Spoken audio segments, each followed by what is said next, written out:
है वहां से कुछ कोई डाउट? जो हम लोगों ने कराया है कल तक उसमें कोई डाउट? एजुकेशन फैसिलिटी से लेके स्वीपर, वॉचमैन, गार्डनर का बेनिफिट, गैस इलेक्ट्रिसिटी का बेनिफिट, किसी में कोई शक, कोई प्रॉब्लम?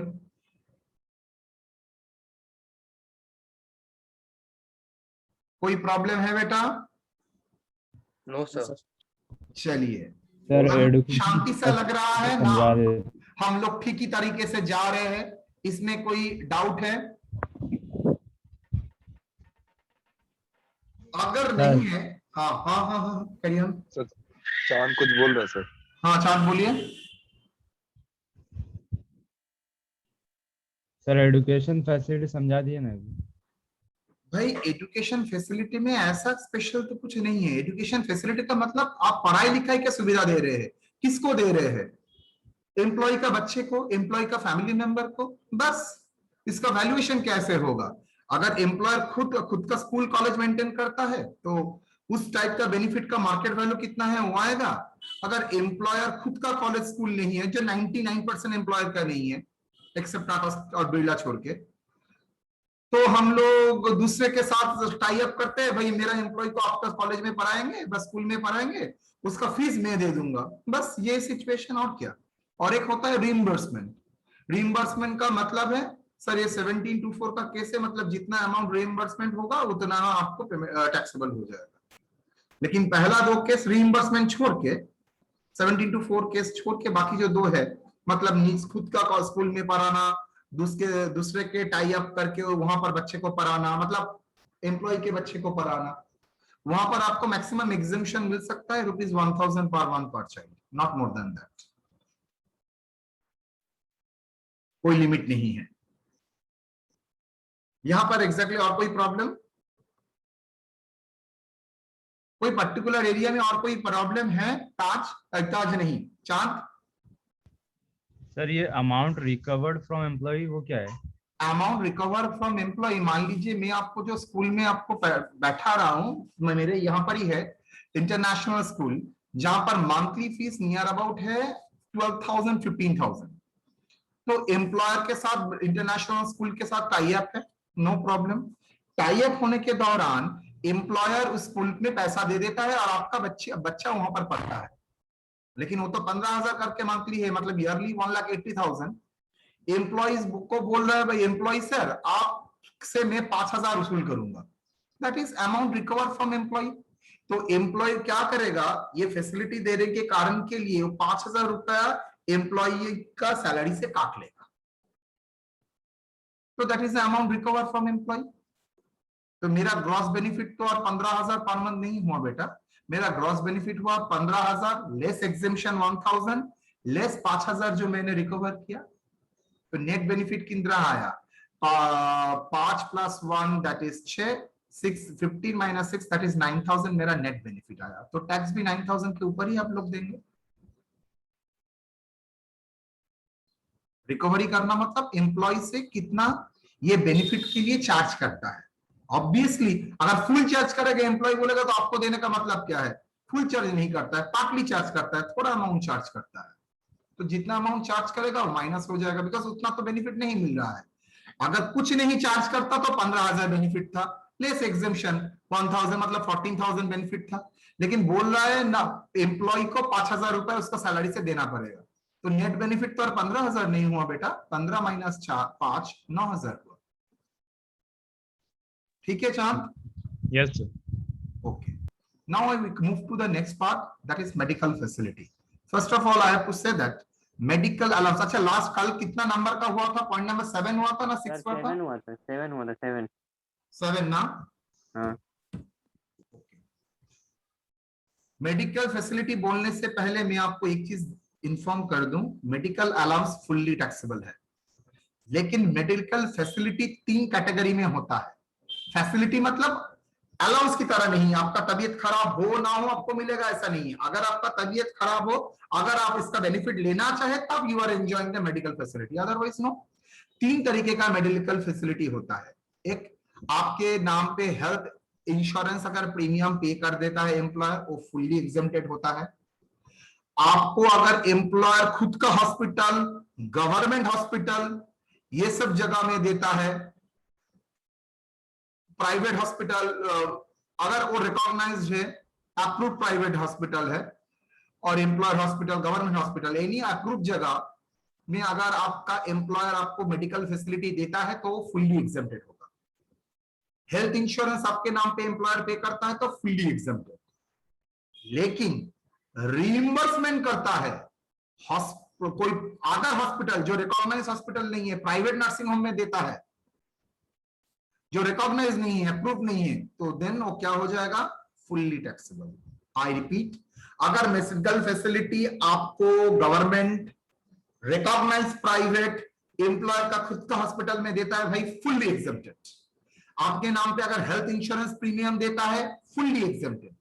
लेकिन अगर आपको मेडिकल बोला है आप मेडिकल फैसिलिटी ले लीजिए, मैं आपको रीइंबर्समेंट कर दूंगा, जैसे ही मैं बोलता हूं ये रीइंबर्समेंट कर दूंगा, वैसे ही 17(4) अट्रैक्ट होता है और फुल्ली टैक्सेबल। प्रीवियसली 20,000 रुपए का एक छूट मिलता था 2 साल पहले, लेकिन 2 साल से ये छूट नहीं मिलता है, तो अब पूरा ही टैक्सेबल हो जाएगा। अगर कोई अनरिकॉग्नाइज्ड नर्सिंग होम में देता है तो तब भी same provision applicable, fully taxable हो जाएगा। Clear or not? First of all, एक साथ सर मेडिकल अलाउंस मिलता है तो फैसिलिटी नहीं है, परक्विजिट नहीं है, फुल्ली टैक्सेबल। अगर फैसिलिटी मिलता है तो कहां पर मिल रहा है? एम्प्लॉयर के हॉस्पिटल में, गवर्नमेंट हॉस्पिटल में और रिकॉग्नाइज प्राइवेट नर्सिंग होम व प्राइवेट हॉस्पिटल में, तो क्या होगा सर? Fully exempted. लेकिन वही अगर प्राइवेट नर्सिंग होम व रीइंबर्समेंट केस होता है, द अमाउंट फुल्ली टैक्सेबल। ठीक है?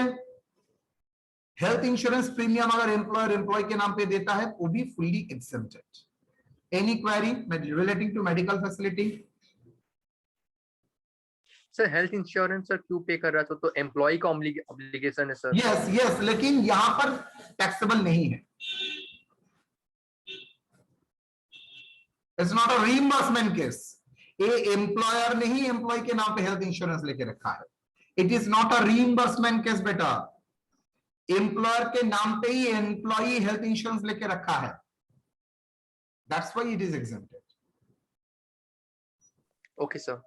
मान लीजिए, गुड सवाल, अगर insurance premium has been taken by the employ in his own name and the amount is reimbursed by the employer, then I think it is fully taxable. Now, facility of lunch and refreshment. What is the difference between lunch and refreshment? दोपहर का खाना होता है lunch, और refreshment मतलब खाना पीना, मतलब कोई स्नैक्स खा लिया, कोल्ड ड्रिंक्स खा लिए, ये सब छोटा मोटा टिफिन टाइप होता है रिफ्रेशमेंट, और लंच होता है बल्कि। तो tea, snacks, other refreshment at work place, वो आप जानते ही है क्या होगा? Fully exempted. वो तो हम लोगों ने पहले ही कराया था। Next, food meal provided at a office, वहां पर भी एक पॉइंट था, मील अगर रिमोट एरिया में दिया जाता है, B lunch meal provided in remote area during the office hour,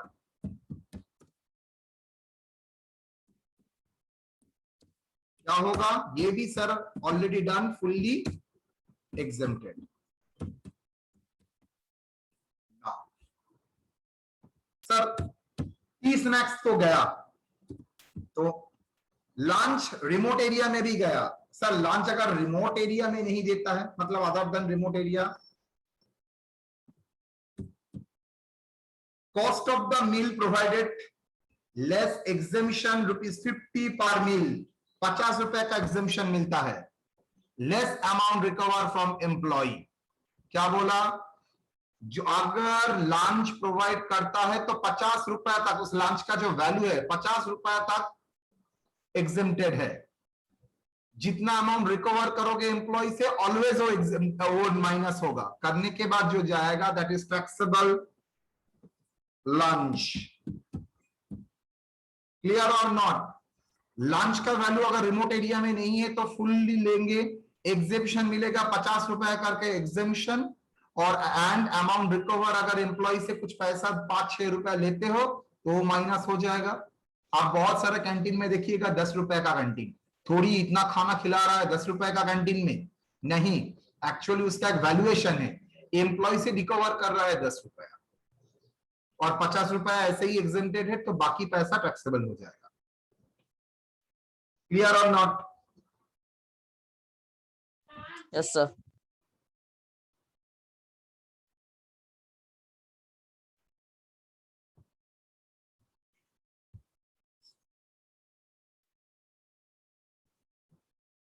एक क्वेश्चन इलास्ट्रेशन दिया है, देखो,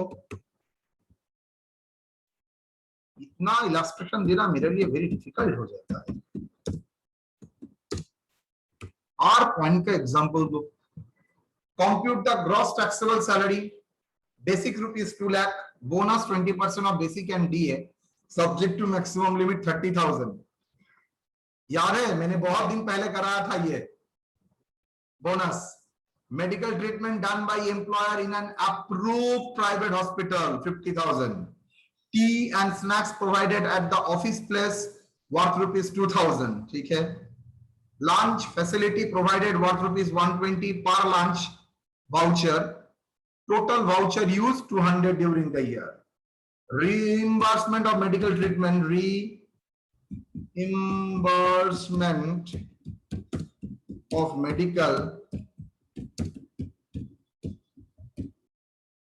expenses of employee। अच्छा, ये एम्प्लॉय का एम्प्लॉय के फैमिली मेंबर दोनों के लिए एप्लीकेबल है।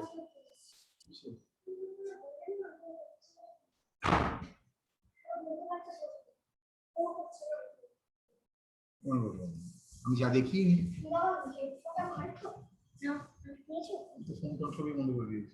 ভুলে যাবে, আমার মাথায় থাকে না।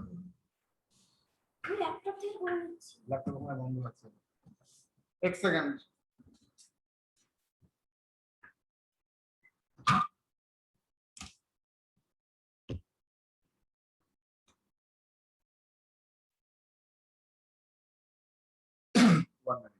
ये आप लोग थोड़ा सॉल्व कीजिए।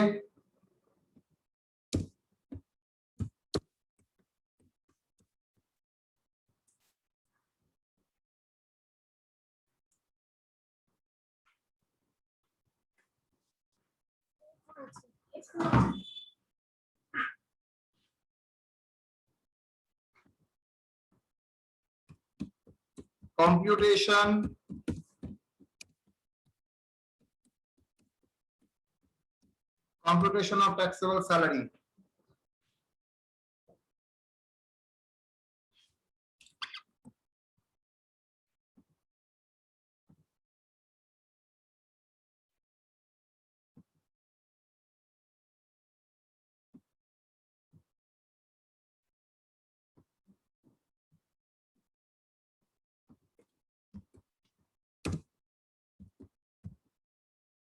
बेसिक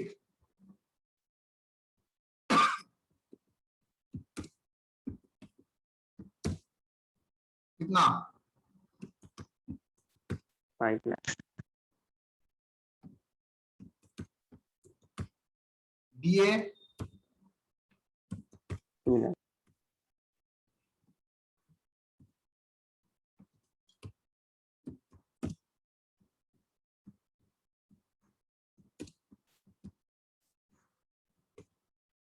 फॉर्मिंग पर 2 लाख और बोनस। बोनस बोनस क्या है? 20% of basic and DA, subject to rupees 30%। Subject मतलब मैक्सिमम लिमिट 30,000। क्या होगा? मैं आराम से बोल सकता हूँ 30,000 ही होगा। वाई? सर वो ज्यादा हो रहा है 20% ऑफ 7 लाख। सर 7 लाख कैसे आया?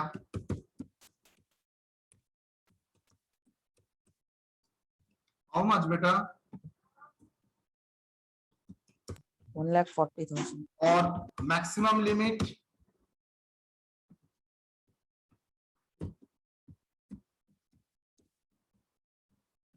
क्लियर? Yes, sir. चलो नेक्स्ट।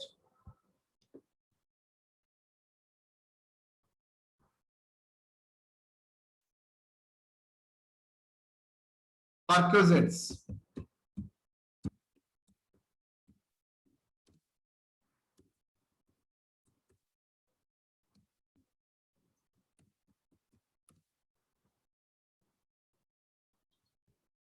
अंडर सेक्शन क्या है?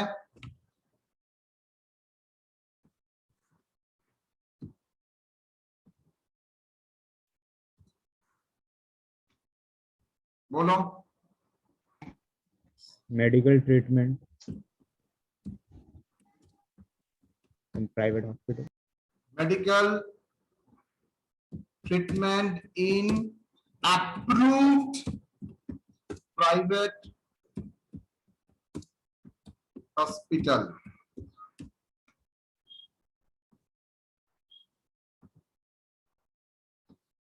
कितना?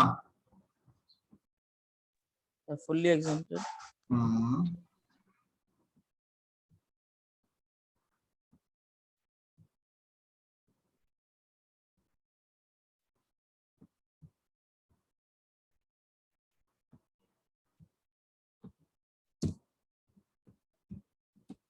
fully exempted.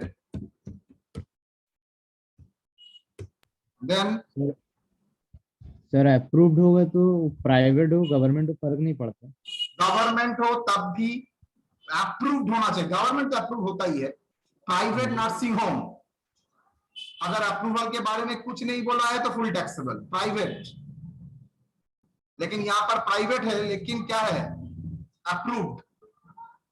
Normally nursing home approve नहीं होता है, बहुत कम होता है। हॉस्पिटल अप्रूव्ड हो जाता है।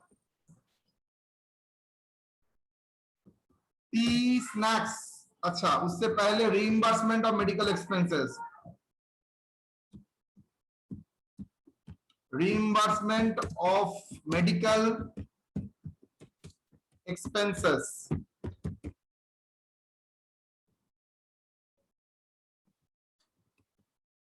कितना? 15,000. 15,000 fully taxable. Next, tea snacks.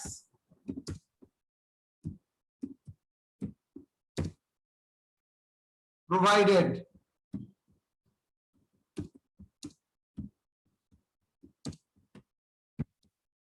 Provided at office place. कितना? 2000. क्या बोला था? Fully exempted. Exempted.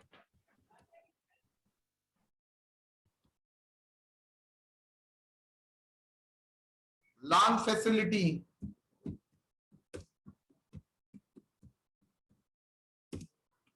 at office place.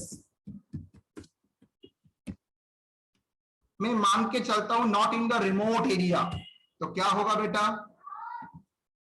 एक एक जो वाउचर यूज हुआ है कितना? 200 वाउचर्स।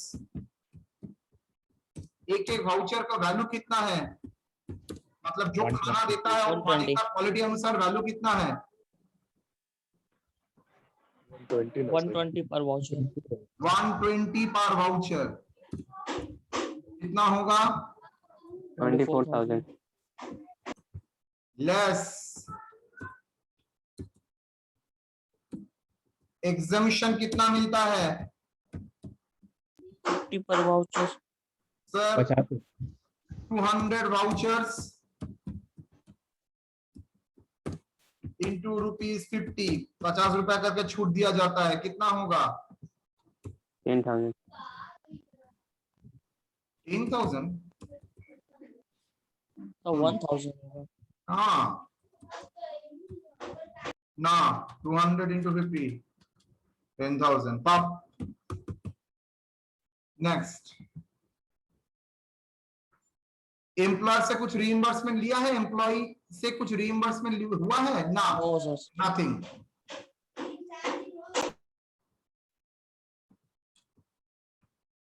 चल तो क्या होगा? बोलो बोलो बोलो। 14,000. 14,000 taxable. तो ग्रॉस सैलरी कितना हुआ?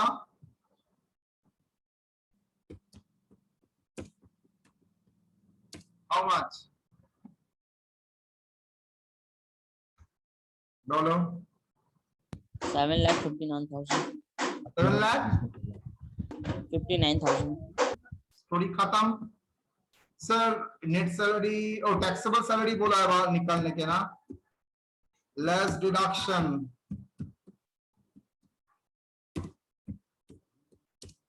16,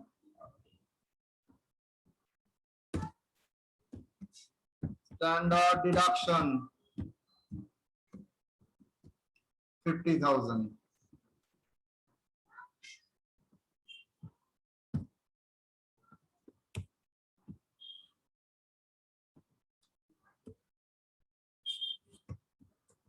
taxable salary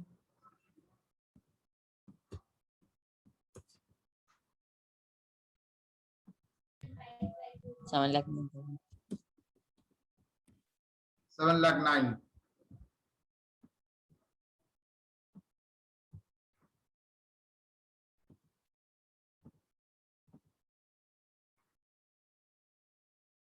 clear or not?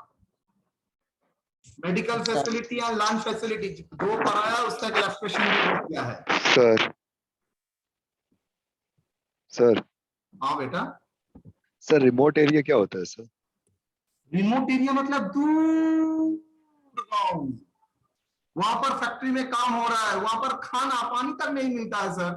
कोई ऑफिसर, बड़ा ऑफिसर वहां पर काम करने के लिए नहीं जाएगा अगर खाना का प्रोविजन नहीं रहेगा। Okay sir.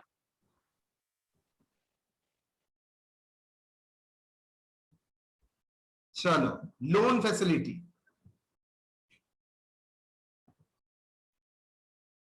Common sense approach से ही हो जाना चाहिए ये कितना number 8, 9, 10। Loan for medical purpose, आप बोलिए क्या बोला था? Exempted. Loan for any other purpose 20,000 fully exempted, वहां तक कोई प्रॉब्लम नहीं है। और loan for other purpose exceeding 20,000 तब सर पूरा ही टैक्सेबल हो जाएगा। लेकिन टैक्स का अमाउंट क्या होगी? टैक्सेबल का अमाउंट क्या होगा? सर मैंने अगर जो लोन दिया है उसके ऊपर जितना मार्केट रेट में इंटरेस्ट होगा, ये मार्केट रेट कौन सा बैंक का? स्टेट बैंक ऑफ इंडिया का। तो उस टाइप का लोन के ऊपर स्टेट बैंक जितना रेट ऑफ इंटरेस्ट चार्ज करता है, वही रेट ऑफ इंटरेस्ट को मैं मान के चलूंगा एम्प्लॉय का बेनिफिट है। तो outstanding loan into rate of interest charge by the SBI on such loan into period, 6 महीना है तो 6 महीना, 12 महीना है तो 12 महीना, 8 महीना है तो 8 महीना, अकॉर्डिंगली लेस। अगर इंटरेस्ट फ्री है तो कोई अमाउंट रिकवर नहीं है, लेकिन कंसेशनल है तो जितना अमाउंट एम्प्लॉय से रिकवर किया जा रहा है वो माइनस हो जाएगा। इसका मतलब मान लीजिए एम्प्लॉय से आपने 2% रिकवर किया और स्टेट बीआई इंटरेस्ट रेट बोल रहा है 11%, तो पहले 11% ऑन आउटस्टैंडिंग लोन के ऊपर इंटरेस्ट करेंगे, लेस एम्प्लॉय से कितना आपने रिकवर किया वो माइनस कर देंगे, that is your net benefit, उसके ऊपर आप टैक्स देंगे। That is a taxable amount. Next sir एक बार और समझेगा सर? हाँ हाँ हाँ 100%, एक बार क्यों 10 बार समझाऊंगा। अगर लोन मेडिकल पर्पस के लिए देते हो 10 लाख रुपए भी आपके लिए एग्जेम्प्टेड होगा, 15 लाख रुपए भी, मतलब व्हाटएवर में भी एग्जेम्प्टेड होगा। लेकिन लोन अगर अदर देन मेडिकल पर्पस देते हो देन 20,000 तक आपके ऊपर टैक्स लगना नहीं है। लेकिन जैसे ही लोन का अमाउंट 20,000 से ऊपर 25,000, 1 लाख ऐसा हो जाता है, देन ये आपके लिए टैक्सेबल हो जाएगा। कितना अमाउंट टैक्सेबल? लोन तो टैक्सेबल नहीं होगा, लोन तो आप रिफंड देंगे। ये लोन का जो इंटरेस्ट जो आपको नहीं देना पड़ रहा है, बट दे भी रहे हैं but at a lesser amount. Interested টাকাটা তুমি এট অল দিলেই না বা যদিও দাও কম অ্যামাউন্ট, তাহলে যে টাকাটা তুমি দিলে না সেটাই তোমার বেনিফিট। যে ইন্টারেস্টেড টাকাটা তোমাকে পেমেন্ট করতে হলো না, if you collect from the State Bank of India you have to pay interest 1 lakh এর উপর 11%, that is 1,10,11,000। since you are not paying that 11,000 or even paying at a reduced amount, then your benefit is a gross benefit or net benefit. For example, if the loan given for purchasing your house building, since you are giving the loan, you have given since the loan has given to for employee for purchasing a building, and rate of interest at SBI is at 12%. Now suppose that a loan is interest-free loan and the loan amount is 5 lakh. So your benefit is how much per year? If you procure that loan from the State Bank of India, then you have to pay 5 lakh into 12%. That is 60,000 rupees per year. Am I correct? If you borrow that loan from the State Bank of India directly, what you will do, you will just to pay 12% on 5 lakh rupees. That is 60,000 as an interest. Since your employer given you a such kind of loan without interest, then we can say that the interest 60,000 is my benefit since I am paying nothing. So the entire 60,000 is a benefit. ये पूरा 60,000 ही आपके लिए benefit हो जाएगा, because आपको तो बाहर interest payment नहीं करना पड़ रहा है. सर मान लीजिए एम्प्लॉई 2% ऊपर 2% इंटरेस्ट चार्ज किया, मतलब कंसेशनल रेट में लोन दिया है, पूरा इंटरेस्ट फ्री नहीं, 2% चार्ज किया, कंसेशन दिया है, तो मेरा बेनिफिट होना चाहिए था 12% ऑन 5 लाख, 60,000 लेस मेरा पॉकेट से जो रिकवर हो रहा है 2% ऑन 5 लाख, दैट इज 10,000. तो 60,000 minus 10,000, that is equal to 50,000 is my net benefit which I have written here. देखिए, outstanding loan that is 5 lakh into rate of interest 12% into period. मैं मान के चलता हूं पूरा साल ही था. अगर सर 8 महीना लोन लिया तो 8/12 होगा, because rate of interest monthly yearly है. करने के बाद लेस करेंगे अमाउंट रिकवर फ्रॉम एम्प्लॉय से कितना अमाउंट रिकवर किया, माइनस करने से बाद डायरेक्टली टैक्सेबल. समझ में आया? Yes sir. Now gift by employer to employee. क्या गिफ्ट दिया? कैश गिफ्ट अगर देता है फुल्ली टैक्सेबल, लेकिन गिफ्ट अगर काइंड में, गिफ्ट वाउचर जानते हो बेटा, दैट इज आपको क्या पसंद मुझे पता नहीं है. आपने क्या किया, आप लोगों ने मुझे साउथ सिटी में जो मॉल है वहां में आपने बोला सर आपको हाई फाई पेन पसंद है और हम लोग तो अब बहुत पैसा कमा चुके हैं, तो चलिए सर, लेकिन कौन सा क्वालिटी का पेन आप यूज करते हैं सर, वो तो हम लोगों को पता नहीं. सर ये ले लीजिए 5,000 का एक वाउचर है, आप जाके वहां से पसंद करके पेन खरीद सकते हैं. That is gift voucher. That is also gift in kind. आपको काइंड पता नहीं है, काइंड का अमाउंट आपने हाथ में दे दिया है. तो कैश गिफ्ट फुल्ली टैक्सेबल, लेकिन gift in kind, gift voucher में याद रखिएगा वैल्यू ऑफ गिफ्ट, जो गिफ्ट दिया है उसका वैल्यू लेस एग्जेम्पशन मिलता है 5,000 का. मतलब 5,000 तक काइंड गिफ्ट में कोई टैक्स नहीं रखता है, लेकिन 5,000 से ऊपर हो जाएगा तो डिफरेंस फिगर के ऊपर टैक्स लगेगा. Clear or not? Cash gift fully taxable, kind gift fully taxable, लेकिन after giving a exemption 5,000. Sir voucher का वैल्यू कब तक रहेगा? सॉरी, वाउचर का वैल्यू सर? वाउचर का वैल्यू ऐसा होता है, मतलब आप लोगों ने ठीक किया, टाइमिंग होता है ना वाउचर में. आप क्या होता है मैं आपको बताता हूँ. दुकान में जाएंगे, बोलेंगे मुझे दुकान की चीज नहीं खरीदना है. बोले क्या खरीदना है? बोले मुझे वाउचर दीजिए. बोले कितना रुपए का वाउचर चाहिए? बोले मुझे 8,000 रुपए का वाउचर दे दीजिए. तो 8,000 रुपए का वाउचर देगा. इसका मतलब है जितना साउथ सिटी का स्टोर्स है, मतलब उस ब्रांड के अंडर में आप लेके जाएंगे तो उस वाउचर को ब्रेक करके आप काइंड, या ये चीज याद रखिए, दुकान आपको कैश नहीं देगा, वो आपको काइंड में देगा विद इन 8,000.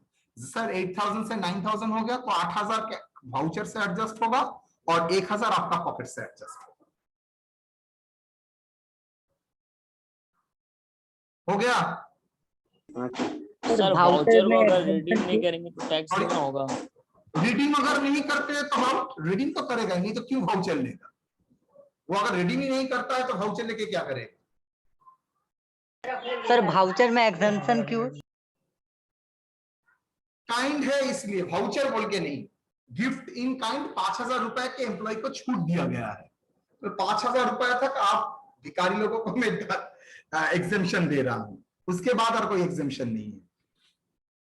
तब तो सब चालाकी करेगा सर, कैश ना देके बोलेगा कि वाउचर देते मेरा 5,000 भी बचेगा।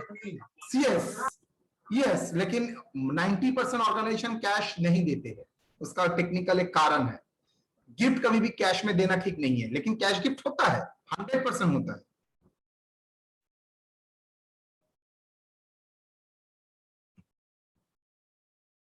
हम लोग और एक जगह गिफ्ट के बारे में पढ़ेंगे जब इनकम फ्रॉम अदर सोर्स पढ़ेंगे, अभी नहीं।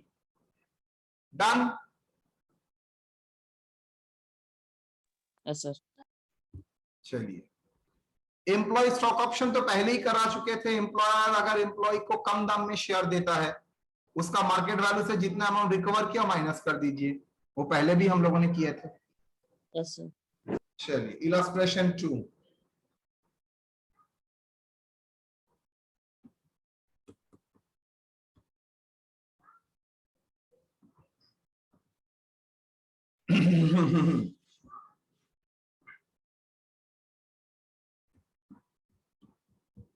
सब ये क्वेश्चन को अच्छी तरह देखेंगे।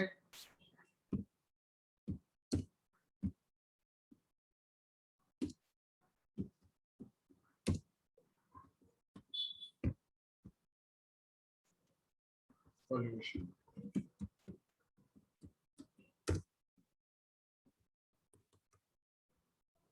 क्वेश्चन को एक बार देख लो।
बोलिए।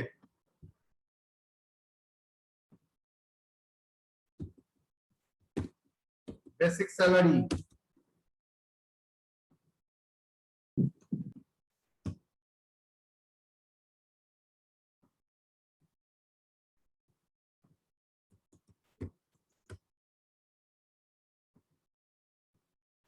सिटी कंपेंसेटरी अलाउंस,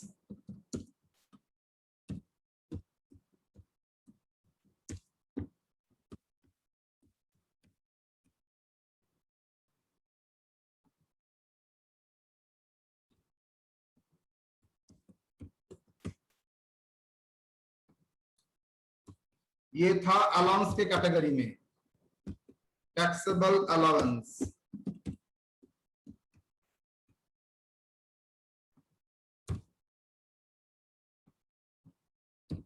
इसके बाद आएगा परक्यूजिट्स,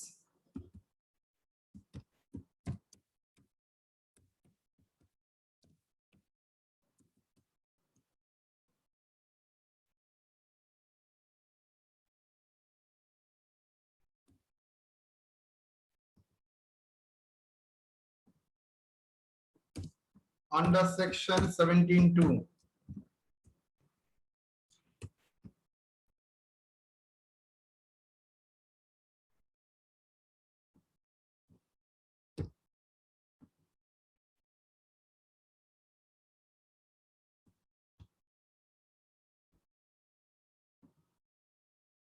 क्या क्या है? मेडिकल इंश्योरेंस रीइंबर्समेंट और मेडिकल एक्सपेंडिचर, क्या होगा? मेडिकल एक्सपेंडिचर टैक्सेबल है। सर रिइंबर्समेंट कर रहा तो 1724 में टैक्सेबल हो जाएगा। Medical expenditure reimbursement fully taxable. How much?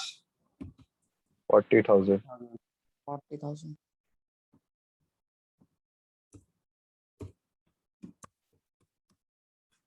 Interest free loan. Hold. Medical insurance premium paid. Medical insurance premium paid. कितना सर देख के तो क्या सर होगा? एम्प्लॉय पेड कर रहा है sir. Fully exempted. Yes or no? Medical insurance premium मैंने बोल ही दिया था। Interest free loan provided for medical purpose. Interest free loan for medical purpose. क्या होगा? Fully exempted. exempted होगा। अब्दुल ज्वाइन किया है? Yes sir. थोड़ा गला सुनाना कभी कभी, नहीं तो मैं रो देता हूँ। एक्चुअली कुछ नहीं प्रॉब्लम है, मेरा रोने का बहुत पुराना बीमारी है।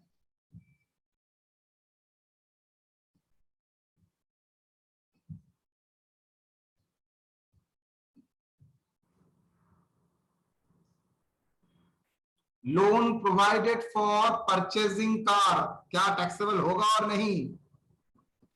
यस होगा sir. Sir. 100% other than medical. Loan for purchasing car, it is not interest free. देखिए, it is not interest free. 11.5% SBI charge करता है और आपका एम्प्लॉय चार्ज करता है 6%। बोली तो आपका बेनिफिट कितना हुआ? अगर एसबीआई से लेते आपको कितना देना पड़ता? अगर एसबीआई से लेते तो मान के चलता हूं सर, फुल पीरियड इंटू 11.5% कितना आता है बोलो?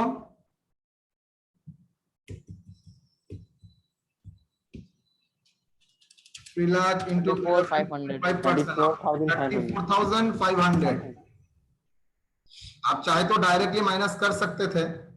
Less amount recovered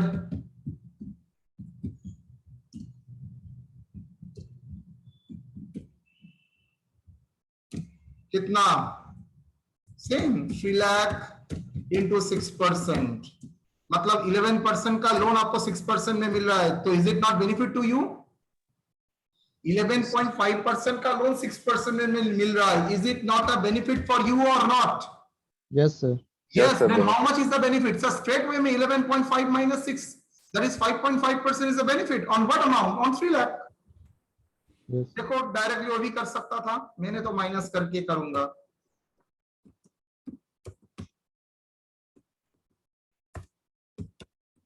sir 18,000। Figure लिखने में मेरा बर्बाद हो रहा है। अरे बाबा,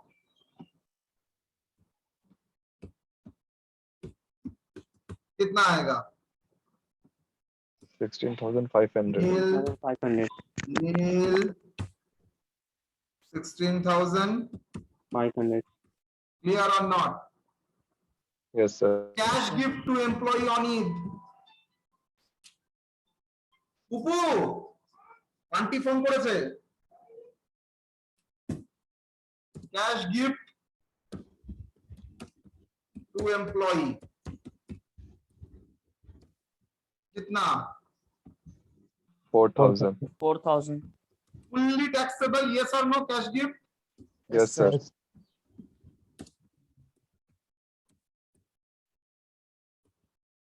उसके बाद employer gifted music system what 25,000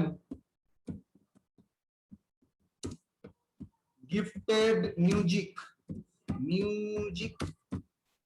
system कितना? 25,000 एग्जेम्पशन कितना है? 5,000. 5,000। लेस एग्जेम्पशन टैक्सेबल कितना? 20,000.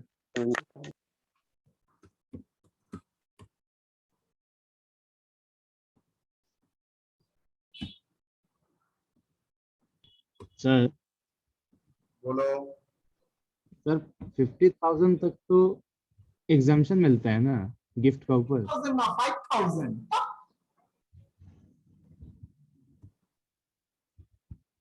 Employer allocate 300 shares of the company। Charge उस दिन लोग उस दिन नहीं था। Employer allocate 300 shares of the company at a price of 120 each under employee stock option, जिसका मार्केट प्राइस है 150 और आपको मिल रहा है 120 में। तो बेनिफिट है ये सर नो। 150 का चीज 120 में मिल रहा है तो Yes, 30 sir. रुपीज का तो बेनिफिट है। Yes, sir. Employee stock option plan ESOP कितना 300 शेयर्स। मार्केट वैल्यू अगर मार्केट से खरीदते तो ₹150 होता। कितना होगा बेटा? 45,000. Less amount recovered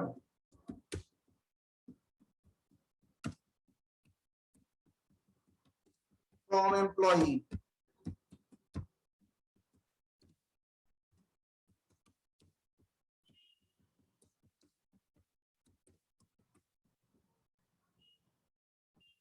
$36,000 9,000, sir. और कुछ है? No sir.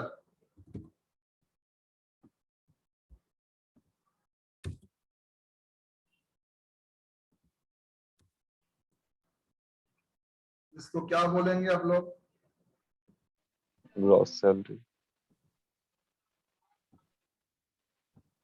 ग्रॉस सैलरी कितना? इसका पहले टोटल करो परक्यूजिट्स का। 89,500 ग्रॉस सैलरी बोलो। 4,01,500. 4,01,500 done.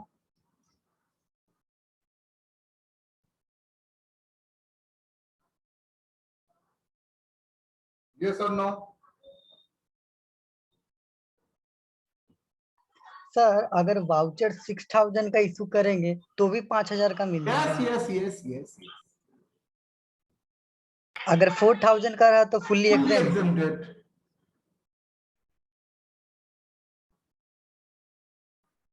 Any query?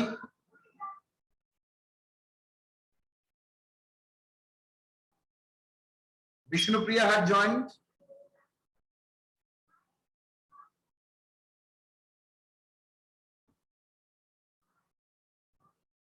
Any doubt?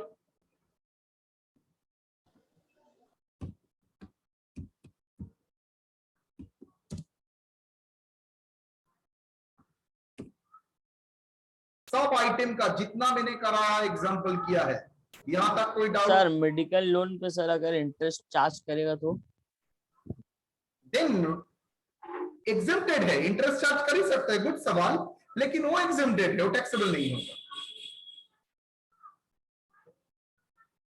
वो टैक्सेबल ही नहीं है। इंटरेस्ट चार्ज करे ना करे तो वो तो टेक्निकल इशू है लोगों का, लोन का रिलेटेड इशू। इनकम टैक्स के Yes. पॉइंट ऑफ व्यू से वो लोन टैक्सेबल नहीं होता है।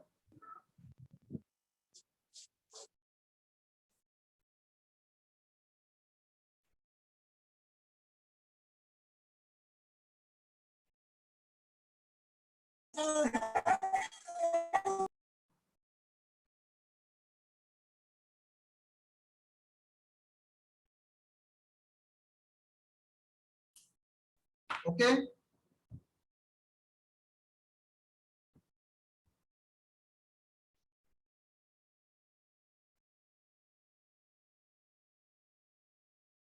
ये सोच रहा था कराऊंगा लेकिन आज नहीं, ये कल। यहां तक कोई डाउट? यहां तक कोई डाउट बेटा? मेडिकल, लंच, रिफ्रेशमेंट, किसी जगह आपको लग रहा है डाउट है?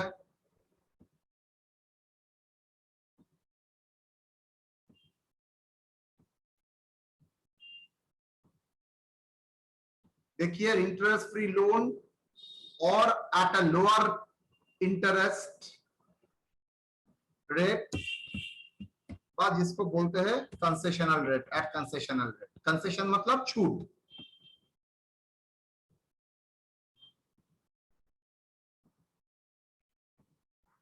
और कुछ है आप लोगों का कोई क्वेरी?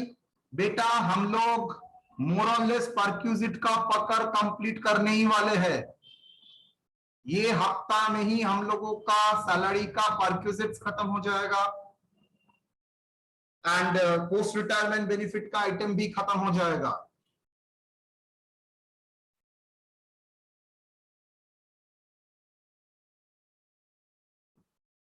कोई डाउट यहां तक?